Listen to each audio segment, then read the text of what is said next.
Hey everybody, Mike McNellis here, and today's quick swig is all about how to use the Coravin. This is a great tool to pour a glass of wine without ever having to open it. But it's very important to know how to use it properly, or you end up with a bunch of bottles that don't really show the way that they're supposed to. So, how does this thing work? Well, we have our needle that punctures the cork and goes into the bottle, the trigger that releases the argon gas that's stored in the bottom of the canister. This argon gas gets pumped into the bottle, displaces the liquid and pushes it back up through the needle and out the spout. This all works because the argon gas is a noble gas, meaning it's non-reactive. The argon goes into the bottle and creates a blanket over the wine, assuring it does not have any contact with oxygen, which is a reactive gas, and if it touches the wine, will oxidize it. Okay, we know the ins and outs, let's put it to work. First thing to remember is never use the Coravin on anything other than natural cork or composite cork made from natural cork material.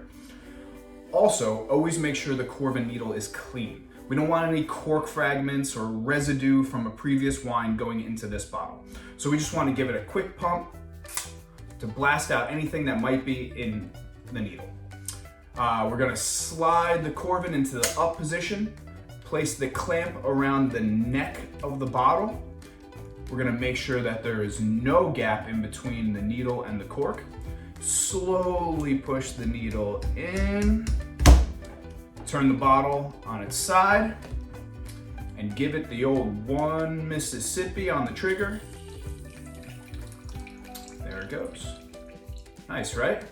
When you're ready, we're gonna bring the bottle back to the upright position. Take the Coravin out immediately. The longer that this thing is in here, the more permanent that hole is gonna be. We wanna make sure that we pull the needle out slowly. The cork is porous, and if we rip it out real quick, there will be a brief moment in time where oxygen can actually scoot into the bottle before the cork closes up. So nice and slow. Take it off, and then we want to once again give it a little pump to expel anything that might be in the needle. When the wine is in the glass, we want to make sure we're swirling it around really, really well. Right now, there is a blanket of argon sitting on top of the wine, preventing it from interacting with oxygen. This will make the wine seem muted and not give us all the wonderful aromatic expression that we're looking for.